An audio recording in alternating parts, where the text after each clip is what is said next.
Hi, everybody. I'm Crystal Haynes. Tonight on Greater Boston, alarming new research from the CDC finds record levels of sadness, suicidal thoughts, and sexual violence in teenage girls. We'll dig into what's behind this disturbing trend and how we can stop it. Plus, is nepotism taking over? New research out of Harvard suggests that it's not just Hollywood stars riding their parents' coattails to success.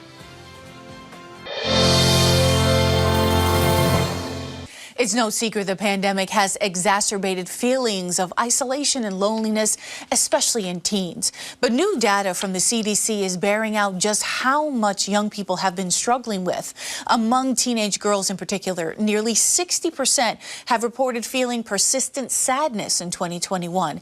That is double the rate of teenage boys. And overall, the CDC study is reporting the highest rates of sadness in a decade. Among LGBTQ teens, the data is especially alarming, with 22% reporting a suicide attempt in the year before the survey, close to 4 times the rate of their heterosexual peers. And for teens of color, violence in school is a serious concern. More than 10% of Indigenous, Black, and Hispanic students have reported staying home over fear of violence, the most out of any other group. So what's behind all of these numbers? And what can we do to help teenagers in this country feel safe and healthy? We're going to have a conversation about it. To discuss this, I'm with Ivanna Solano. She is the founder and executive director of Love Your Magic. It is a group that holds conferences and camps and school programs to promote healthy development of Black and brown girls. And Dr. Lovern Moseley is a child and adolescent psychologist at Boston Medical Center and a clinical assistant professor of psychology at Boston University School of Medicine. Welcome to you both. Thank you. Thank you for having me. So, Dr. Moseley, I want to talk to you because I know that you work with, this population that seems to be the most vulnerable here when we're talking about these numbers. Did it surprise you that the CDC survey came up with these trends? Not at all. Over time, we have seen, increases in violence among young folks. The pandemic itself bore out a whole new set of numbers because a lot of individuals were really struggling with, making that adjustment to being isolated. There were long-standing, issues that were not addressed. There have always been issues around limited access to treatment. And so there were things that ended up lingering for a lot of young folks, and they didn't really have the outlets that they normally would have to be able to address those concerns that they were feeling, particularly during the pandemic. And when we're talking about this number between teenage girls and teenage boys, the difference seems to be staggering. What do you think contributes to that?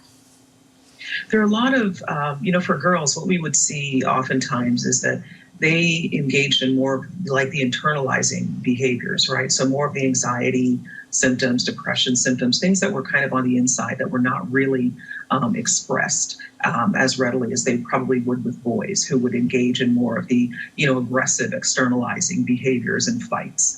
But we've seen like an increase in irritability for a lot of individuals, for a lot of young girls. And so that now created this space, right, where a lot of, like old, feelings were just kind of like pent up, and it had to come out some way, in some way. And so that's where we're seeing more of that irritability, more of that anger, more of that frustration is coming out in other ways. And this is the only way for them to be able to get it out. So that's why we're seeing more of that.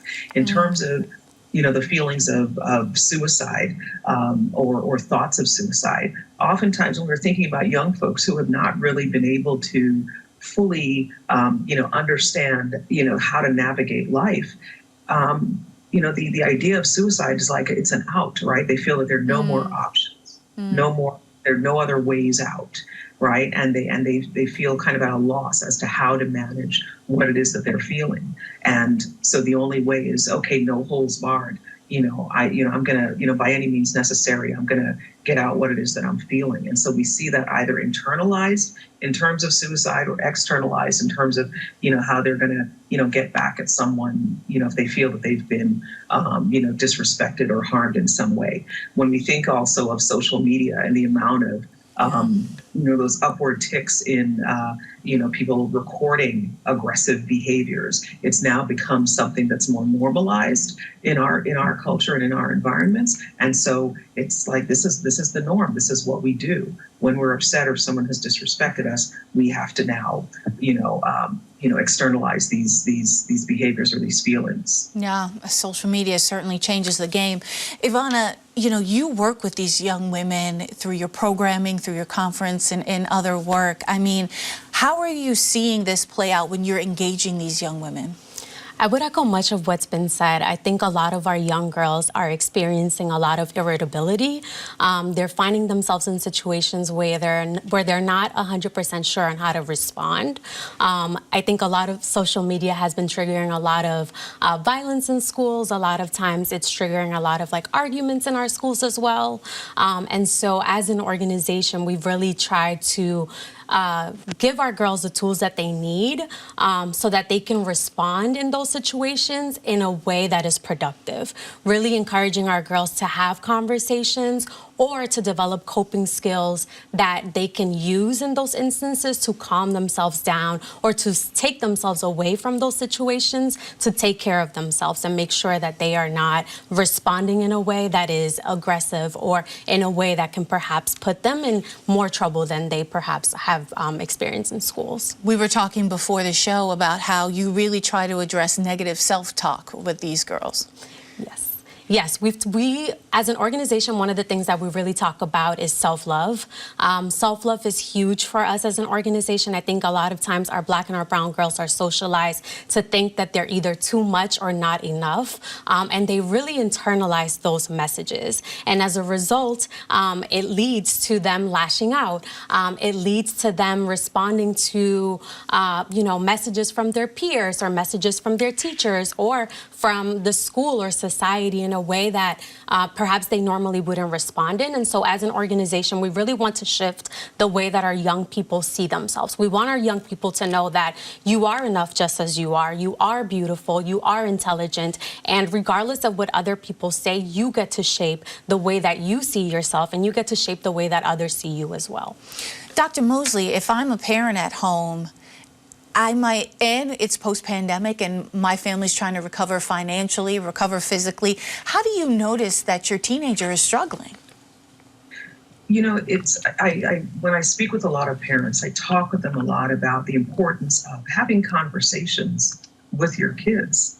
Something as simple as, providing the space to be able to talk about what's going on in their day, how are they feeling, right? But as a parent, you would also notice certain symptoms. Is your child more depressed or irritable than you've noticed them to be over time? Like, have they made a change from their usual baseline, right? I think that everyone is trying to kind of come out of this pandemic and all of the stressors that they've experienced as a result of this. And it's like it's something that we haven't seen before, right? So making those adjustments and making those changes, can be really, very difficult because we're in uncharted territory, right? This is just like new waters that parents are trying to navigate. And so it's the same even for their child. But being able to have a conversation with your child about, how they're feeling, what are their peer relationships like? What are the new stressors that they may be feeling? Are you noticing that they're withdrawing from their usual activities? Are you noticing that they're sleeping more, or there has been a change in their eating? Has there been weight loss or weight gain? So doing something as simple as trying to engage with your child, right, and not avoiding some of those hard conversations is the place to start, right? So if you can get back to some of those routines that we may have had, in years gone by where folks were sitting down to have a meal together.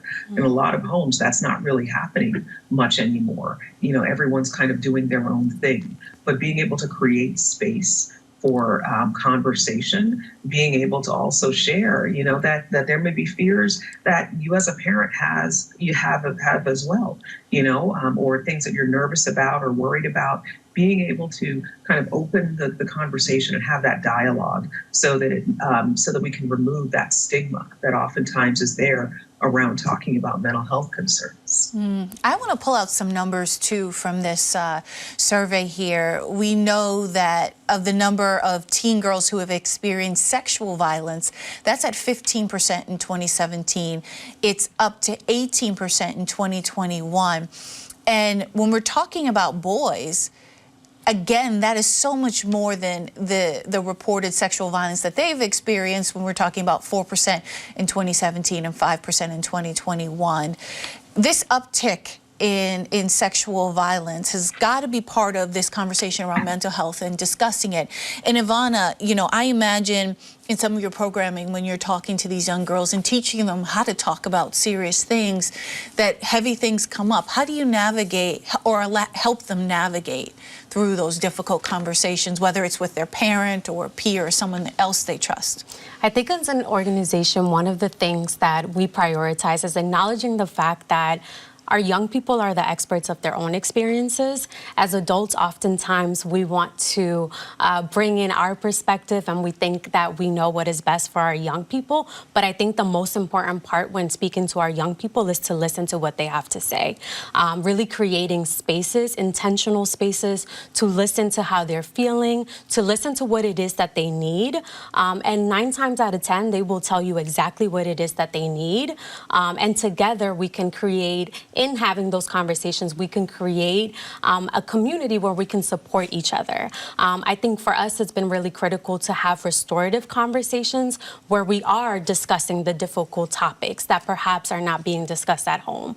And I think one of the things that we really prioritize is not only supporting the young people, but also bringing in the caregivers that are supporting the young people that we are serving as well. And I think it's really important to also provide services and supports to the families, because it's really easy to provide supports and to uplift and amplify our work and give young people the resources and the supports that they need. But if we're not doing the same with the adults, then a lot of that gets undone when they perhaps are going home or are going into schools and classrooms. And so we want to make sure that we as a community shift our perspective and realize that the well-being of our young people is our collective responsibility. Dr. Moseley, how important is this access to mental health provider piece? Because we know that we've been hearing about these shortages in this space, especially people who specialize in treating young people.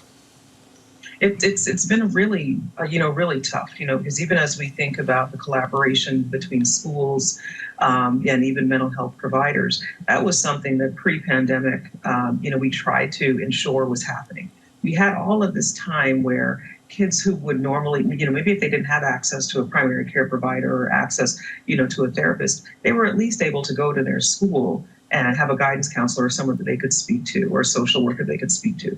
We had this period of time where all of those, those natural resources, for lack of a better term, they were gone. So kids were trying to navigate this path themselves. Right. And then with the pandemic, we had a lot of programs that closed, a lot of programs that would have been like intermediaries, like partial hospital programs or inpatient facilities. They reduced their numbers of beds. Right. And a lot of folks probably felt kind of at a loss as to where they could access services, if they didn't have a space that they could actually go to. And so folks were trying to deal with a lot of these things on their own. We're seeing, such a, it's also a stress and a strain even on the mental health system and on the providers, because, we're getting calls, that, and we don't have enough providers to be able to, create that support that's needed. And so, there's a call, like a clarion call. I also have, have a group private practice, and I was talking with some of the providers yesterday about, making referrals of folks to come in, because we don't have enough bodies to be able to treat the kids and the adults who are coming in who are really in distress. Why there is a shortage, it's hard to say, like which came first, the chicken or the egg. Was it that, we had, people who left, the work, or there just wasn't enough access, or now more people are aware that something is not right and they need that help, and it's just too much for the system. Yeah. At this. Absolutely. Well, we're going to have to leave this conversation. There's so much more to talk about, to think through. But I want to thank you both for being with me. Ivanna Solano, thank you so much. And Dr. Lovern Moseley, thank you. Thank you. For months and months, social media has been coming for so-called Nepo babies in Hollywood. Famous actors, musicians, artists, and writers with parents who are also famous actors, musicians, artists, and writers. But it's not exactly a new phenomenon.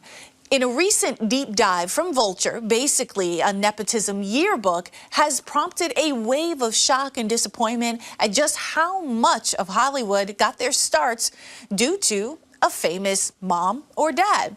I mean, we're talking about Jennifer Aniston, Gwyneth Paltrow, Angelina Jolie. But it's not just Hollywood. In fields all across the U.S., parents are helping their kids get a foot in the door.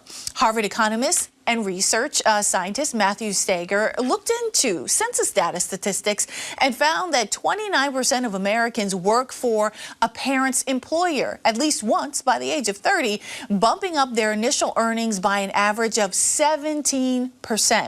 But this corporate nepotism doesn't transcend across race, with black men far less likely to work for a parent's employer than white men, costing them over time.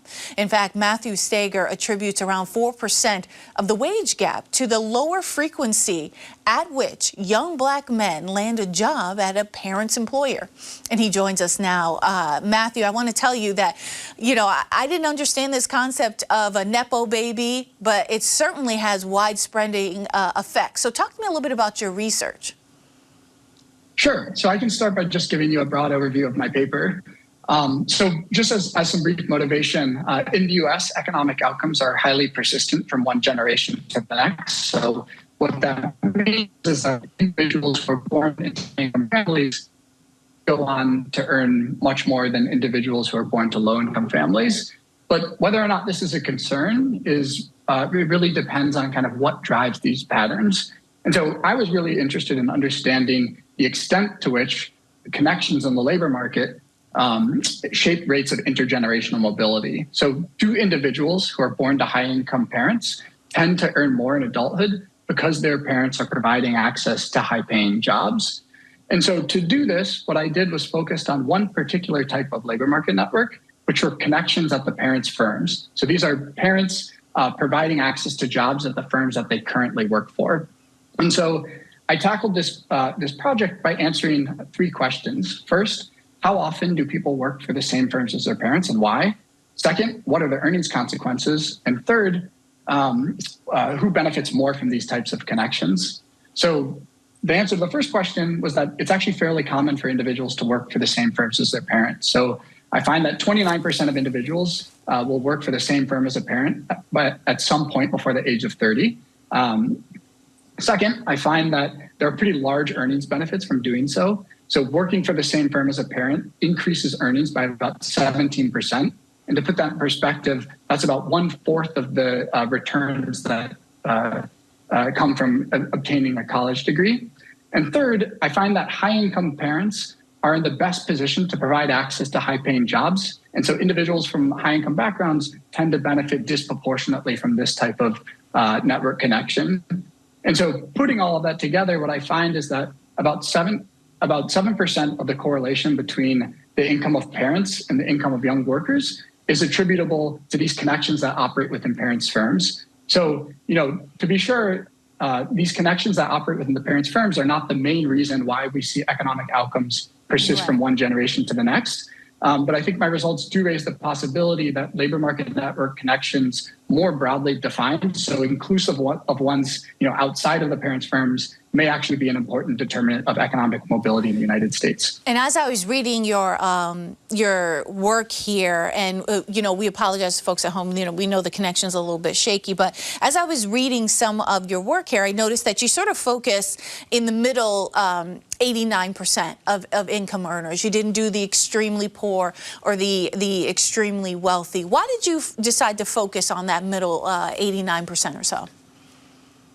So this is partly just attributable to data limitation. So the data that I used for this project basically come from two sources. One is the decennial census survey. So that's a survey that the government runs to interview kind of everyone in the US to enumerate the size of the population.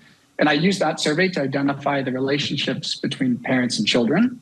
The second piece of data is called the LEHD database. And so this is a data set built off of the unemployment insurance records and contains basically information on people's earnings and the identity of their employer for everyone in the United States. And so using those data, I was able to build a data set that told me both kind of where people work, how much they earn, and who their parents were. And those are kind of the key features of the data that I need to tackle my question of interest. One limitation of those data is that they don't do a good job of covering kind of the bottom 10% of earners and the top 1%. And that's primarily because for those groups of people, the major source of their income is outside of earnings that are covered by the unemployment insurance. So kind of simply by necessity or limitation of the data that I was using, I was focused on this kind of middle chunk of the income distribution.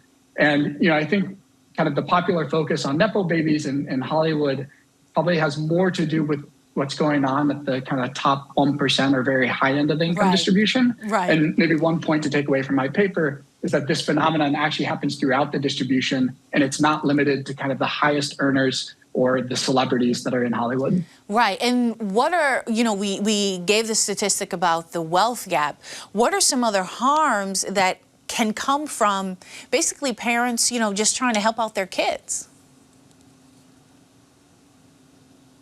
Right. So to talk a little bit more about the race gap, I think that's kind of an interesting finding. So some recent work actually by some of my colleagues at Opportunity Insights has provided evidence that the kind of gap that we find in economic outcomes between Black and white individuals is unlikely to close over time in future generations. And the reason for that is because on average, Black boys tend to grow up to earn less than white boys, even when looking at children whose parents earn the exact same income. And one of the findings of my paper is that Black boys are also significantly less likely to work for a parent's employer relative to white boys, even when looking at children born to parents with the same income. And so the implication of that is that part of the reason why racial gaps, at least between Black and white individuals, are likely to persist in future generations is because white children disproportionately benefit from gaining access to jobs through their parents' connections. So in the last minute or so, is this a problem that you would think we need to solve for, or is it just a matter of being more aware in terms of hiring practices on a higher corporate level? So I think two responses to that. The first is that, my paper is really focusing on one narrow type of connection. These are connections within a parent's current employer.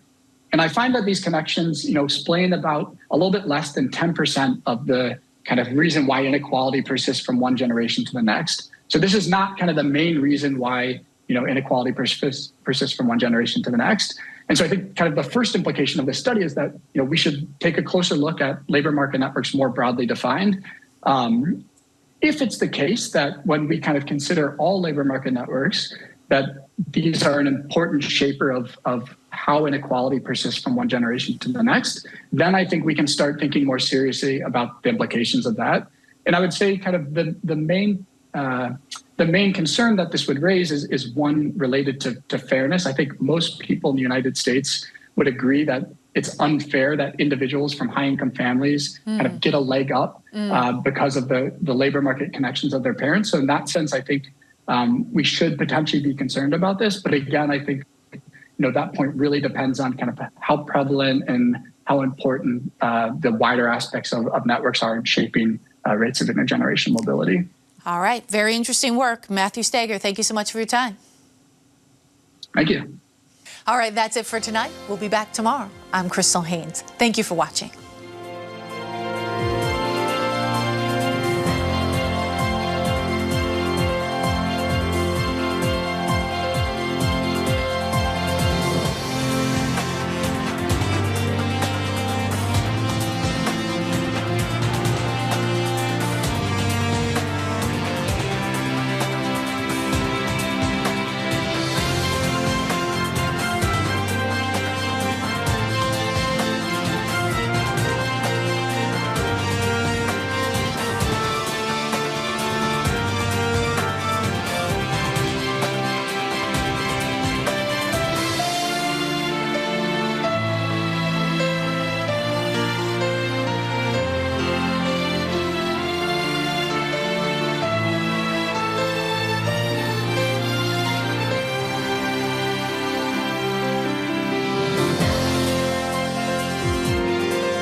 Hey folks, today we're in Copley Square in downtown Boston. Usually I'm the guy who answers your questions, but today you are going to answer my questions about the unwritten rules and quirks of life in Boston.